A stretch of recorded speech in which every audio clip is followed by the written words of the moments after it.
Bem-vindos a mais um episódio do Entre Mães e Caminhos. Hoje eu quero fazer um convite diferente.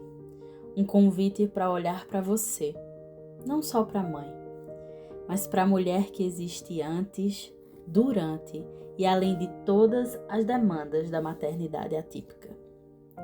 A gente fala tanto sobre rotina, terapias, diagnósticos, adaptações, que às vezes a própria mulher vai ficando lá no fundo da fila. E é sobre ela que eu quero conversar hoje. Sobre vontades que ficaram guardadas, sobre cansaços que quase ninguém vê e sobre aquela saudade de si mesma que aparece em pequenos momentos do dia. Então respira um pouquinho, se ajeita onde você estiver e vem com a gente nessa conversa que é quase um reencontro. E hoje eu recebo aqui uma mulher que carrega muitas histórias dentro dela. E ela topou abrir um pedacinho do seu mundo pra gente, com a generosidade de quem sabe que quando uma mãe fala, outras tantas se reconhecem. Michelle, é uma alegria ter você aqui. Boa tarde, a alegria também é recíproca, né? Em poder falar um pouco, né, sobre a minha experiência, a minha vivência enquanto mãe, enquanto mulher. Sim. E primeiro queria parabenizá-la, né, pelo projeto. Obrigada. Muito importante, audacioso, né, que é o Entre Mães e Caminhos. Né? Sim. Porque muito se fala, né, no cuidado, no desenvolvimento das crianças atípicas e me parece que essa experiência da maternidade atípica ela é inviabilizada, invisibilizada por muitos. Então, é uma alegria imensa, né? Poder ter esse espaço de acolhimento, de troca, de fortalecimento, né? E estou bem ansiosa para falar. Que bom você falar isso. Obrigada por aceitar, né, vir aqui para que a gente possa conversar. E para que a gente possa iniciar, eu queria que você se apresentasse um pouquinho, sem falar da maternidade. Um tanto desafiador, né? Essa introdução, né? Falar sobre mim sem falar da maternidade. Me parece que essa experiência, né? O maternar e o maternar atípico parece se sobrepor aos outros papéis, né? Mas eu vou tentar separar, não falar sobre a maternidade e falar sobre mim. Uma mulher hoje, né, de 47 anos. Não me vejo como 47 anos, né? Ainda me acho bastante jovem. Mas, assim, sempre fui uma pessoa que muito determinada, né? Sempre corri atrás dos meus objetivos. Quando eu quero uma coisa, eu vou até as últimas consequências, Sim, digamos sim. assim. Né? Então, eu sempre fui assim, né? Muito determinada, desde a minha infância, adolescência e na vida adulta também. Sempre corri muito atrás dos meus objetivos. Sou uma pessoa bem sociável, eu gosto de fazer amizades, eu gosto de estar em grupo. Eu sou muito participativa. Na escola eu gostava de participar de gincana, eu participava de interclasse, eu participava de jogos escolares. O que tinha para participar, eu gostava. Então, sempre fui muito curiosa. Né? Eu não era aquela pessoa... Eu sou movimento. Uhum. Sou muito movimento. E passei por muitas dificuldades, né? Enquanto na minha fase da adolescência, na minha vida adulta também. Eu sempre fui muito ansiosa. É uma característica minha. E ao mesmo tempo eu sou muito impulsiva. Comecei o processo de terapia, acho que já na vida adulta, porque lá na adolescência ainda não tinha muito essa pegada de psicoterapia, enfim. Mas eu já precisei cuidar da minha saúde mental naquela época, na adolescência, acho que com uns 15, 16 anos. Mas até então, em 1990 alguma coisa. Então, não se tinha muito, né, esse olhar para a saúde mental como tem hoje. Mas eu sempre fui muito determinada, assim, quando eu quero uma coisa, eu vou em busca mesmo. E em relação à minha vida profissional, eu sempre me inquietei com as injustiças sociais. Então, eu sempre tive eu disse, não, eu vou buscar uma profissão que trabalhe com o público, que trabalhe com a minoria, que trabalhe nessa questão de buscar os direitos, né, das pessoas menos favorecidas. Então, sou assistente social, né, graduada pela Universidade Estadual da Paraíba em 2004, já faz 21 anos de formada, nem imagino que eu já tenho esse tempo todo aí na estrada. Pós-graduada também pela Universidade Federal da Paraíba, né, em 2007, e assim, tudo foi muito certinho, né? Eu pensei na graduação, já no último ano, já houve esse interesse em fazer um mestrado. Eu tive uma professora de política social que me incentivou bastante.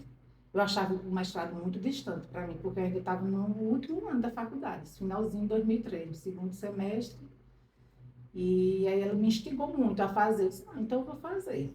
Eu achava uma coisa muito distante, né? E aí passei antes mesmo de colar grau. Então saí da graduação, já fui para o mestrado em João Pessoa na época. E quando eu terminei o mestrado, eu fui tentar concurso público. Eu queria segurança, eu queria estabilidade. E meu pai, eu tive um pai que me incentivou muito a estudar e de ter essa perspectiva, né? Ter segurança, estabilidade. Então, a gente seguiu assim mesmo o exemplo dele, porque ele também Sim. foi uma pessoa de muita referência assim, para a gente, né? De estudo. Ele veio terminar a faculdade, o ensino médio já na vida adulta. Então, ele incentivou muito a mim e meus irmãos a estudar. Tem alguma parte sua do passado que você sente falta e que você gostaria de reencontrar? Tem. Logo quando eu terminei o mestrado, logo quando defendi minha dissertação do mestrado, eu tive, não, vou fazer logo em seguida o doutorado. Só que aí eu fui começar a trabalhar, que eu precisava sobreviver, né? A bolsa do mestrado já tinha acabado, então eu precisava sobreviver. Então fui para o mercado de trabalho. Aí não deu para logo em seguida fazer o doutorado depois do mestrado. Eu tive que ficar em campo, e sempre foi trabalhando e estudando, trabalhando e estudando. E aí quando eu passei num concurso, né, que eu queria, que era o concurso federal, eu disse, pronto, quando eu estiver numa instituição federal, eu faço meu doutorado. Mas aí veio a maternidade, mas eu também achava que a maternidade ia ser um impedimento, não, para eu fazer. Certo. Mas aí veio meu filho, né, na condição neurodivergente, enfim, e aí ficou muito mais difícil. Então, é uma parte de mim que eu gostaria de reencontrar, essa parte acadêmica mesmo, de me aprofundar nos estudos, de poder fazer um doutorado. Queria muito, né? Mas, diante das circunstâncias, no momento não vislumbro. Não vou dizer que nunca, não existe. Nunca não existe. Mas, no momento, ela está ali, guardadinha. Para você hoje, como é que você se sente enquanto mulher? Enquanto mulher, eu sinto que esse papel, né, que é essa função, ela está secundarizada. Assim, ela está em segundo plano, em detrimento das demandas que eu tenho hoje com a maternidade, né? Com meu filho não, com o sistema, né? Porque não é fácil, né? Conciliar inúmeros papéis e continuar plena, né? O autocuidado, acabam que sendo realmente colocados em segundo plano, porque as demandas deles são muito intensas, né? Educação, é saúde, é plano de saúde, é justiça, é escola, é intervenção, é o tratamento que ele faz, é tentar me aproximar mais, né, das intervenções para que eu consiga também contribuir na evolução dele. Então, eu acho que hoje, uma das dificuldades maiores que eu tenho é de conciliar, né, a maternidade com os outros papéis de mulher, também de servidora pública, né? Eu tenho dois Sim. vínculos empregatícios, então, e principalmente nesses últimos meses, foi bem, bem difícil, né? Porque eu tive que me afastar do trabalho para ficar com ele, né? Porque minha rede Minha rede de apoio ela é bem resumida, bem Uhum. precáriazinha mesmo. É uma rede de apoio que também precisa De apoio. de apoio. Então, às vezes a gente diz, não, mas tem que se cuidar. Sim, mas a gente, para se cuidar, a gente tem que ter uma rede de apoio. Eu acho que nesses últimos meses foi o meu maior desafio, foi conciliar, sabe? O Sim. autocuidado, a minha vida profissional com os cuidados de Nicolas, né? Com o meu filho. Foi, acho que foi o maior desafio que eu tenho passado nos últimos... Sim. Vários eu já passei, né? Mas o mais recente foi esse. Sim. E nesses meses você conseguiu ter algum momento de pausa e de Sim, descanso? sim, pouco, mas tive. Quando eu eu aproveito, embora eu esteja extremamente cansada, mas sempre quando eu tenho, eu um Vale Night, eu marco com as meninas para sair, porque eu gosto muito de sair, eu gosto de dançar, eu gosto de viajar. Então tem uma outra parte também de mim que ficou Sim. guardadinha lá, né? De viajar, de conhecer lugares, de fazer amizade. E hoje eu não consigo fazer isso. Consigo me ausentar um final de semana. Uhum. Mal consigo me ausentar para trabalhar. Dirá um momento de ir para uma outra cidade, conhecer pessoas novas, de vivenciar outras experiências. Hoje eu não consigo fazer isso, né? Infelizmente. Você tinha dito Infelizmente. que gosta de sair para dançar, de... Isso. O que mais que você gosta, assim? Praticar esporte. Gosto muito de atividade, né? Em grupo. Gosto muito do vôlei. Então, essa parte atleta, olha, essa parte atleta também ficou guardadinha lá, né? Eu até tentei voltar. Mas aí à noite, aí é o horário que eu tenho que estar com ele, né? Que é um grupo de lazer, Sim. onde mulheres, sim, com mulheres, homens se encontram para um racha. Né? Então, eu já participei no SES uma época, mas tive que me ausentar, enfim. Até surgiu a oportunidade até para competir, eu disse, não tenho condição. Porque eu sempre joguei na minha infância, na minha adolescência. Então E o jogava muito vôlei, bem, né? Para assim, eu não me competição. garanto, não cresci muito, então eu fiquei como líder, né? Mas eu gosto muito Que de bacana. esporte. Quando criança, já assim, 11, 12 anos, eu gostava de jazz, de balé. Eu sempre gostei muito de participar das coisas. E aí é outra parte também minha que está guardadinha lá. É botar essa prática esportiva, que é o meu hobby, é o vôlei. Sim. E quando tem um tempinho livre, eu faço pilates, quando ele está em terapia, vou para o pilates, faço a terapia também, né? Sim. Psicoterapia, que é importante. E à noite, quando ele dorme, aí eu dou uma fugidinha com as amigas e vou me distrair um pouco, ouvir música, É rir, importante, né? falar de outras coisas também. A gente tenta falar de outras coisas, né? Sim. Quando vem falar sobre os meninos, aí a gente, uma sempre, ó, não, mas isso aí não tá na pauta não, vamos falar sobre a gente. Sua rede de amigas hoje são mães atípicas? São mães atípicas, mas também são mães, sem ser mães atípicas, minhas colegas de trabalho.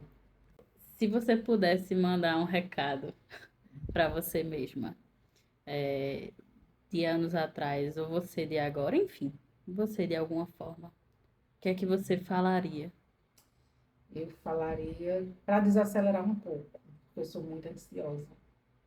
E, e às vezes parece que eu quero ter controle de tudo, né? E a gente não tem controle de tudo. Então, eu gostaria de dizer para mim mesmo para eu me preocupar mais, me preocupar menos, né? Para deixar, claro, também não vou deixar tudo, né, nas mãos de Deus, né? Eu faço minha parte, mas hoje eu gostaria de dizer para mim, sabe, para ter mais calma, mais tranquilidade, fosse um pouquinho menos ansiosa e deixar as coisas acontecer.